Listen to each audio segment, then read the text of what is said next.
Okay, so I felt like I could have done better in this practice I just did. I felt like I could have done better with, I gave a little bit of a moment to reflect on how the spirit and understanding play in our teaching. And so I gave them a moment to reflect, but I didn't really follow up very well with it and apply it to them. So that's what I'm going to try to do now. So, again, think for a minute about how teaching the spirit and teaching for understanding are connected.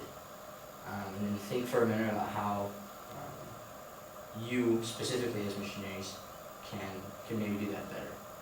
We're going to read this sentence in Krishna Gospel reading, just to kind of help you kind of bring that up. Elder, will you want to read this time? The one where it says expounding the gospel.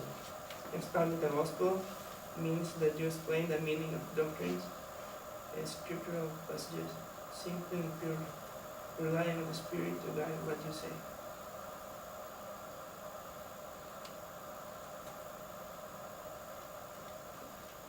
So how do you guys feel about that personally? Like, what is something for you, Elder Bezin, for example? So, teaching for understanding, I feel like you do that very well in your teaching.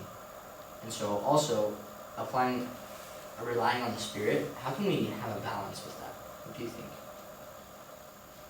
I think it all kind of boils down to studies in the morning. If you study the doctrines to the point where you can teach them clearly, and then when you go into a lesson, like say a prayer beforehand, like in the car, like you usually do that, and teach what you've learned, because the Spirit's going to call to mind what you know, and just focus on how you feel, go with it. For sure. A lot of times it's kind of tricky for me to just think about, okay, what can I say to this person? Oh man, what about that story that I had this one time? What about that experience? But I think a lot of the times the best lessons I've had is when I've tried to just say, what does the Lord want us to teach this person?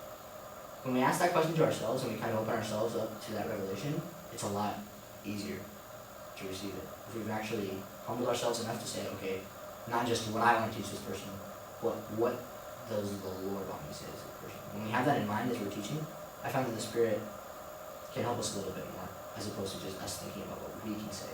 We make it a little bit more personal. Like Elder Bednar said, it's not about us. So when we humble ourselves enough to rely on the Spirit, to ask ourselves what the Lord wants instead of what we want, I found that to be a little bit better. What do you think of Worship? Yeah, it's important always to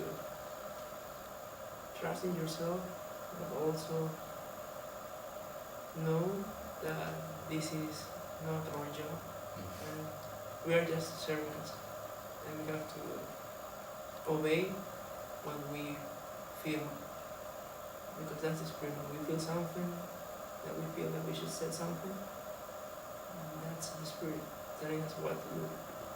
And I think that's the key to open the hearts of these people.